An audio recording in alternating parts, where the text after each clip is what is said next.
Yo, what is up guys, this is Kyle from KGR, and today we're going to be doing a review on the Figma Asuna. Now this figure has just recently been reprinted, and at first I was going to skip on it, but since it's been reprinted and I love Sword Art Online, I'm like, you know what, let's pick it up, and now I'm going to try to go for a complete Sword Art Online Figma collection. So if you like these figures, subscribe, and I will review and unbox every Sword Art Online figure, at least in the Figma line. Nendoroids I'm going to skip on for now, because I'd rather have Figmas. So we're going to be going over the articulation, the accessories, and blah blah blah blah blah. Doing a review, so we're going to go over everything. So first up, let's take a look at the sculpt and paint job. May I say, the sculpt looks absolutely amazing. Like, the hair detail is actually really good. However, I'm not really too thrilled about these pieces right here, like these 4 strands of hair right here. Like, they look great, don't get me wrong. It's just the fact that they feel so flimsy, especially the ones up front. Like, the back ones you don't have to worry about too much, but these front ones, they make me a little bit nervous. So be careful with them when you're removing the hair and stuff like that. And the arms, like this strap thing going around her arm, that looks absolutely fantastic. Her whole cloak outfit thing, it just looks absolutely gorgeous. And these little handcuff things right here, they look really fantastic, not gonna lie. Too bad this thing won't focus on that, but fine, alright. Then we got our skirt. The skirt looks absolutely adorable. I love the wrinkle effects they put into this thing. Oh my god, it looks so amazing. And the skirt's trying to go over this thing. We can't allow that to happen. Her leggings, they look really good, but if you zoom in close enough, at least on mine, it's not painted too amazingly. Like, there's white going outside of the red. Yeah, you can totally see that. And like, the red lines right there don't line up perfectly. Like, it just looks a little bit awkward when it's all up close and personal and stuff like that. So from Figma, I expected a little bit more, but oh well. I'm still happy with the figure, but it's still something that you do want to mention. The crosses right there look really good right down here. Overall, it is just a really beautiful looking figure. However, this stuff right here, unfortunately, does not look all that great, and unfortunately you can't really buy these figures in stores unless you live around a comic shop. But I like to import these things directly from Japan so I save as much money as possible. And that pretty much sums up for the paint job too. Other than the leggings, everything looks absolutely beautiful and on point and just absolutely stunning. It's incredible what they did with this figure. It's just awesome, you know, except for the leggings. When it comes to articulation, Figmas are typically the same. Now this is an older Figma, so the hand articulation has been changed over time, but this is an older Figma, so they're kind of old. But anyway, let's get into it. So when it comes to the head, we got something like a ball joint, but it's actually a Figma joint, so it can go forward, back, and left and right, and blah blah blah. So it acts as a ball joint, but it's really not one.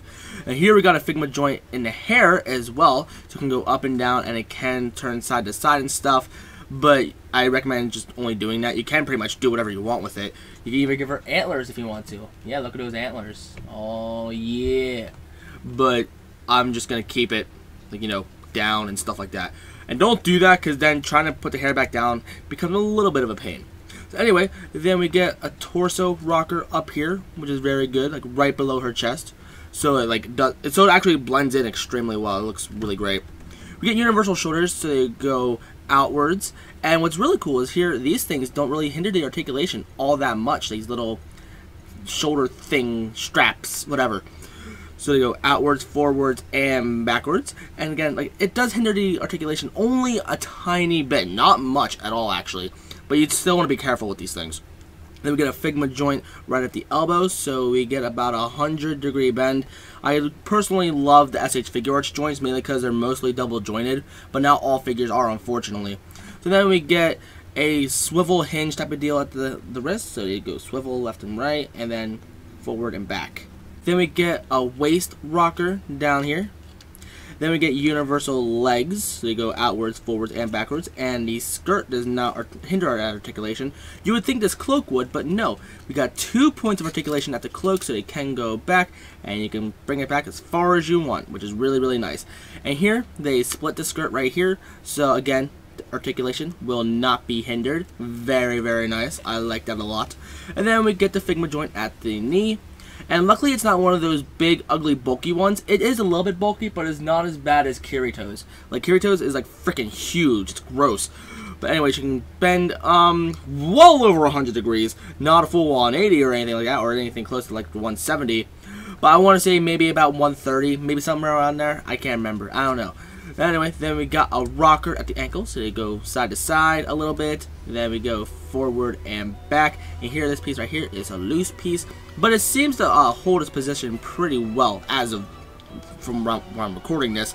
Probably over time, it is probably gonna be really loose. Like this one right here is becoming a little bit loose. I know Kirito's boot type of deal over his shoes, that gets loose a lot, and it's annoying.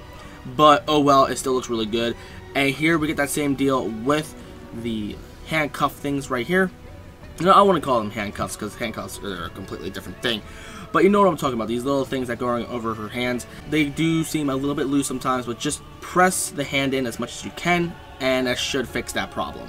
Overall, I'm pretty happy with the articulation. It's kind of basic for a Figma, but we also get the extra hair and the extra cloak articulation and stuff like that. Now let's go over the accessories. So when it comes to accessories, I'm also going to include her default hands and face because I just want to make sure I go over everything.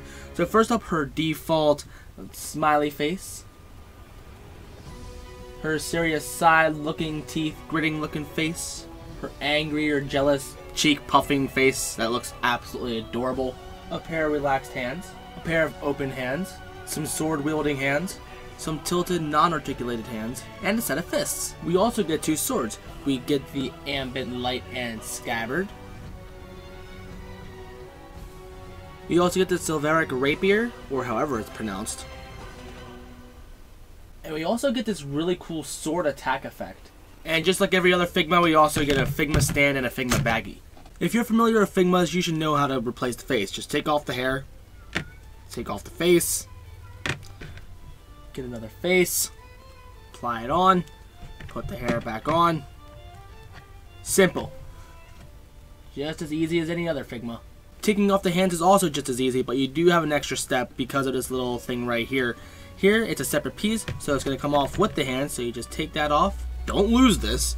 Then you get another hand. We're going to be using the sword-wielding hand. Just slide that on. Make sure it's lined up okay. And then you just simply slide it back into the hand. And there you go. I also want to say something about this sword-wielding hand that's actually not articulated. Now, normally it would bother the living crap out of me because it's not articulated. It can only swivel side to side. It can't move forward and back or anything like that. Again, that would bother me, but this is a sword-wielding hand, and I always have a problem with like Figma Link, or maybe sometimes Kirito when he has the effect parts on, where I want it in a certain position, but then it would move. So normally this would piss me off, but no, it is actually really, really convenient, and I love it. There you go, Figma. Thanks for not giving me articulation, and it actually helped out. Putting on the scabbard seems to be very hit and miss for me.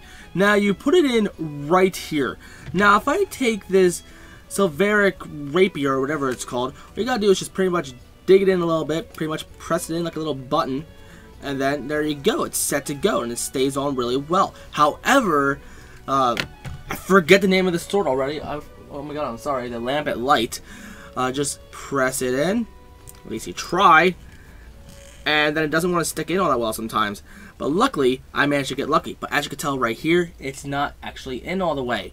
So moving it is very, very sketchy. So you have to like really dig in there to get it in, but unfortunately if you do that, that pretty much ruins this thing, and it's going to end up tearing the plastic and pretty much make this thing super duper loose, and it's just overall not going to be a good time. This could also vary from figure to figure, but still it's something that I should mention, so if it happens to you, you're not alone. With the Figma Kirito, I always had an issue trying to put the swords into the hands, mainly because the hands didn't really want to grasp it all that well. It did, but unfortunately, you could almost break the swords trying to put them into the hands unless you try to bend the fingers and just make it overall loose. Then it's just not overall a good time. Luckily with Asuna, it actually makes it a crap ton easier, and crap, this thing fell out, god damn it. Anyway, putting in the sword is actually relatively easy. I'm like, oh my god, don't break, but no, it actually slides in perfectly well, and I'm really, really happy that it does that. But unfortunately, this thing keeps falling out. Putting on the sword effect is actually extremely easy. Here, this one right here, the bluish out of all the greens, just slides in like so. Real easy, and it doesn't make me nervous of breaking the sword. Now, I think this thing only works on the lampant light. It doesn't work properly on this one because that's what it looks like in the instructions. Because I don't know. Fine. But still, it overall looks really, really pretty. But here, this thing right here, you can actually take all the other ones off and just have that. Personally, I don't really care about that. If you want to just have that effect, there you go. But personally, I'd rather have all the effects on, because that just overall looks so much more badass and pretty. And if you're going to have Asuna, you obviously got to have Kirito. And may I say, they look absolutely perfect together. So overall, what are my thoughts on this figure? Despite the fact that there's paint flaws on her leggings and her scabbard's a little bit hard to get onto her side, I'm overall really happy with my purchase. They look completely badass, and you cannot simply have one but not the other. If you want to pick one up for yourself, be careful because there are bootlegs out there, even on Amazon. Here in the description, I provided a link for Ami. They have it for 4,500 yen, and here with shipping, if you go with Air Small Packet, it will take about a week or two to show up, but you're only going to spend less than $48. A genuine one on Amazon goes for almost $70 for some dumb reason. So save money, pay less, and go with the link in the description. I promise you, you won't regret it. So if you're new to the channel and you like what you saw, then don't forget to like, comment, favorite, and subscribe. And also follow me on Facebook, Instagram, Twitch, and Twitter, especially my Instagram, because if you love action figures, you'll love my Instagram. Anyway, I'll see you guys in the next one.